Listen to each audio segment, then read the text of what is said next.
नमस्कार मित्रों, आज हम चर्चा करेंगे छठे भाव की। षष्ठम भाव, दिस वन, षष्ठम भाव, छठा भाव। 1 से लेके 5 तक हम पहले चर्चा कर चुके हैं आपसे। आज रोग, ऋण और शत्रु, ये भाव रोग, ऋण और शत्रु के बारे में बताएगा आपको। चलिए स्टार्ट करते हैं। जैसे पहले भी बताया जा चुका है, रोग का, ऋण का, शत्रु का। लोन मिलना इसी भाव से देखा जाएगा, कर्जा मिलना इसी भाव से देखा जाएगा। पेशेंस का भाव होता है ना। अगर थोड़ा सा मेडिटेशन से रिलेटेड भी चीज़ें इसी से देखी जाती हैं। पेशेंस का ही पूरक होता है मेडिटेशन, है ना। तो एक सरल भाषा में बात करें तो तपस्या जो भाव कराता है वो छठा भाव कराता है। देखिए, बेसिकली ये बड़ा पीड़ा देने वाला भाव होता है ना। तो इसी का थोड़ा सा अर्थ तपस्या से भी लेते हैं या पेशेंस से भी लेते हैं कि जिसके जीवन में ज़्यादा स्ट्रगल होती हैं, जिसके जीवन में ज़्यादा संघर्ष होता है, वो थोड़ा सा उसके जीवन में देखा जाता है कि वो उसमें पेशेंस कितना है ना। तो जितना ज़्यादा कह सकते हैं संघर्ष के दौर से गुजरता है, जितना वो ठोकरें खाता है, उतना ही वो परिपक्व हो जाता है।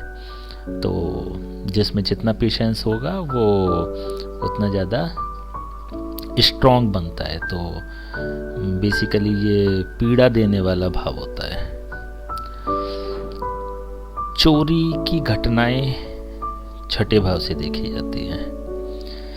रोग की बात हो रही है तो रोग जितने भी होते हैं, जैसे कि कुछ शास्त्रों में अगर हम बात करें तो अलग तरह से डिफरेंशिएट किया गया है इसको।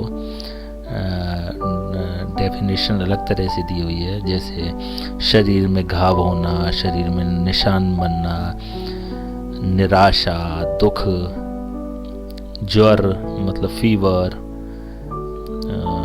फोड़े, फुंसी, है ना। इस तरह से अलग अलग तरह से दी हुई है। पागलपन की स्थिति, ये इसी से देखा जाता है। कुछ शास्त्रों में लिखा हुआ है मवाद से संबंधित अगर कोई रोग होता है तो वो इससे देखा जाता है ना। तो बेसिकली हम केवल क्योंकि ये रोग का भाव है, तो रोग की जब भी हम सूचना चाहेंगे तो इसे हमें छठा भाव जरूर देखना ही पड़ेगा।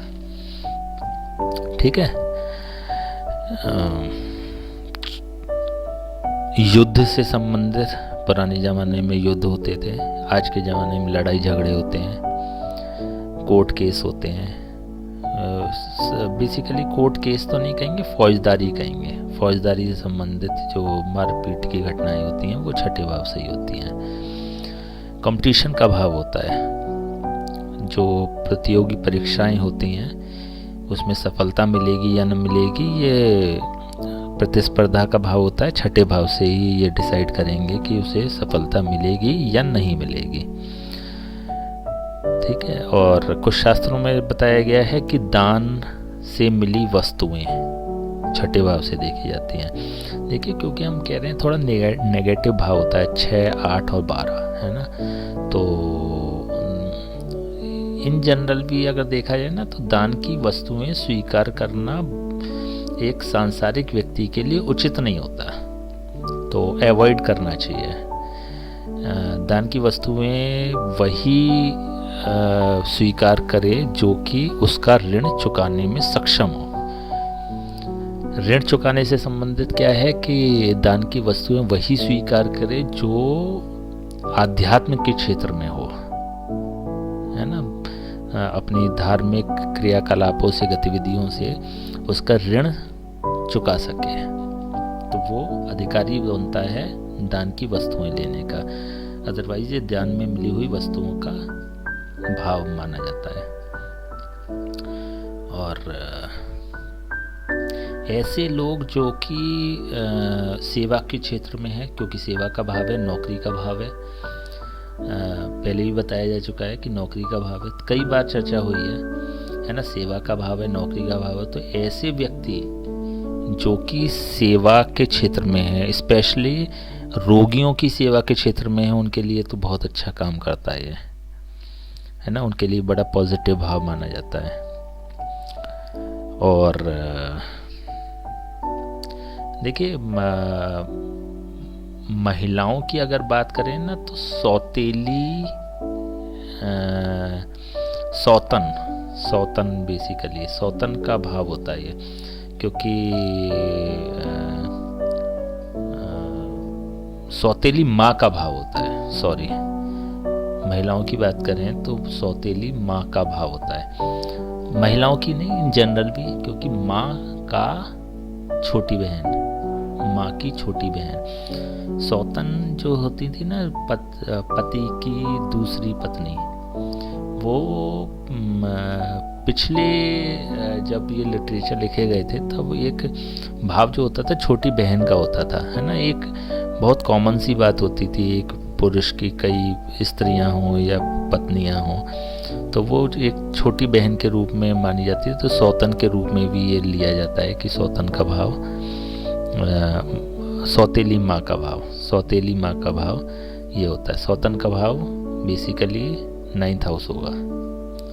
इसके सापेक्ष, इस क्वेश्चन के सापेक्ष अगर हम देखेंगे तो अगर महिला की कुंडली है, महिला की कुंडली है तो उसकी लग्न ये हो गई और उसकी सौतन 3rd हाउस हो गया, ठीक है। सौतेली माँ के लिए 6ठा हो गया, ठीक है।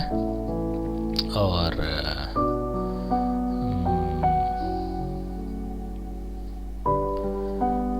इसका जो कारक है राशि, वो मतलब जो कालपुरुष की राशि है वो कन्या राशि है, इसका स्वामी बुध होता है। और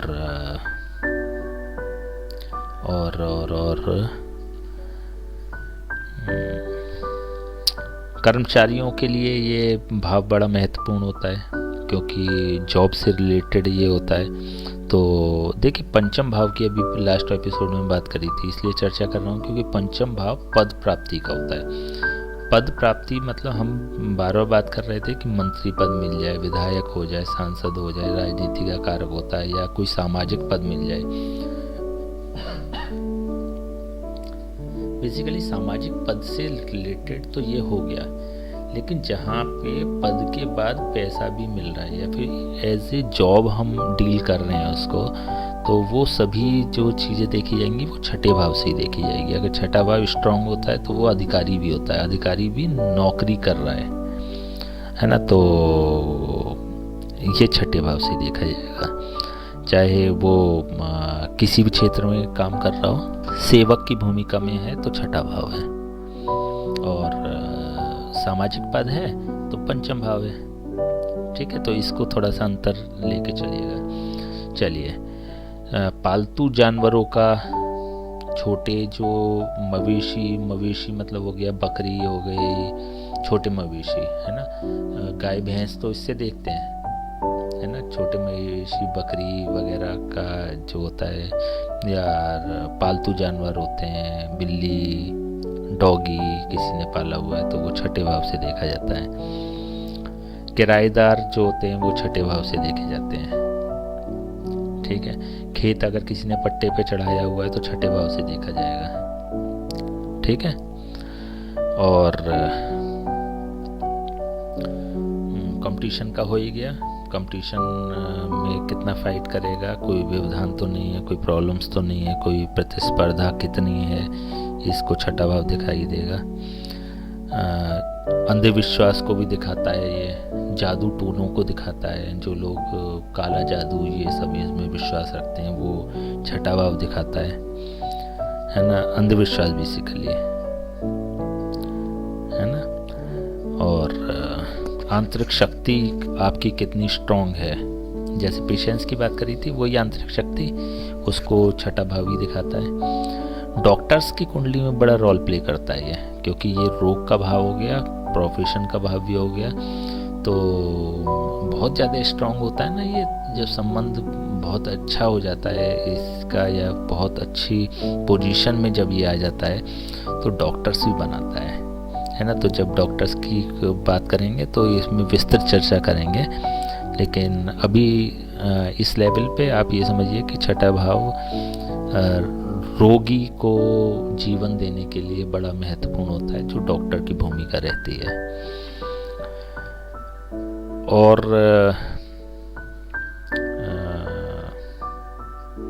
पत्नी के हानि, पत्नी को होने वाली नुकसान को छठा भाव दिखाता है।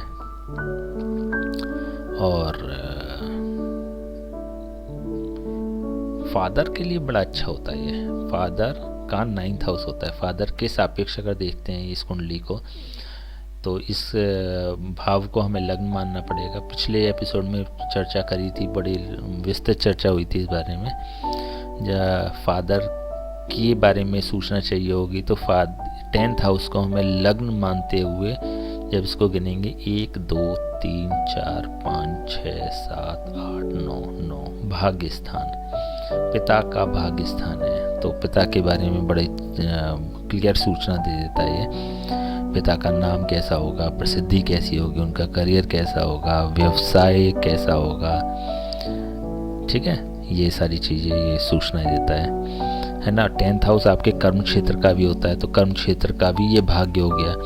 तो ट्रांसफ़र से संबंधित, ट्रांसफ़र या कर्म क्षेत्र से संबंधित यात्राएं, प्रॉफिटेबल यात्राएं जो होती हैं, कोई सेमिनार होते हैं जहाँ पे पद मिलना होता है या फिर प्रतिष्ठा बढ़नी होती है, वो सारी चीज़ें छठे भाव से दिखाई देती हैं, है ना। मित्रों के लिए थोड़ा सा मित्रों की प्रॉपर्टी, मित्र हो गया 3rd हाउस या छोटे भाई बहन या मित्र के सापेक्ष अगर देखेंगे तो इसको लग्न मानना पड़ेगा। तो 1 2 3 4, चौथा अचल संपत्ति, तो मित्रों की अचल संपत्ति अगर देखनी होगी तो छठे भाव से हम देख लेंगे, है ना।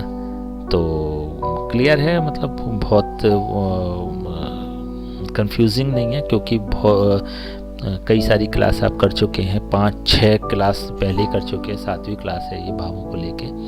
तो मुझे लग रहा है कि अब कॉन्सेप्ट धीरे धीरे क्लियर हो रहे होंगे। तो बहुत ज़्यादा लंबा ना बढ़ा के इस क्लास को, जो महत्वपूर्ण चीज़ें थी हमने बता दी, बाद बाकी आप जो नियम बताया गया है उसके आधार पे देख लीजिएगा।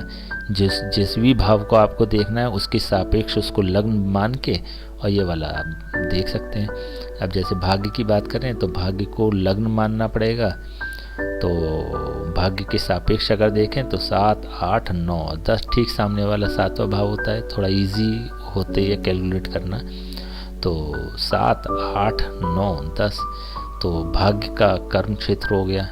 तो ये भाग्य के सापेक्ष अगर देखें तो छठा भाव बड़ा रोल प्ले करता है, पॉजिटिव रोल प्ले करता है ना। तो ऐसे ही हम देख लेंगे सभी चीज़ों को। बड़े भाई के मृत्यु भाव हो गया ये, है ना। बड़े भाई की अगर सापेक्ष देखना है तो मृत्यु भाव हो गया, तो इसी तरह से कैलकुलेट कर लेंगे, ठीक है। तो मुझे लगता है कि बहुत सारी चीज़ें अब क्लियर होती चली जा रही होंगी आपको, और ज़्यादा लंबा ना करके, क्योंकि बहुत विस्तृत चर्चा हो चुकी है कि मामा मामी का भी भाव होता है, माता की छोटी बहन का भी भाव होता है। तो इस तरह से अगर आपने पिछले एपिसोड देखें तो मुझे नहीं लगता है कि किसी भी तरह की कोई कंफ्यूजन क्रिएट होगा आपको अब, क्योंकि बहुत सारी चीज़ें आपको क्लियर हो चुकी हैं। और अब नेक्स्ट एपिसोड भी जो आएंगे उसमें भी हम महत्वपूर्ण बातों पर चर्चा करेंगे। अगर आपने इससे पहले के एपिसोड नहीं देखे हैं तो मुझे लगता है कि आप थोड़ा सा कंफ्यूज हो रहे होंगे,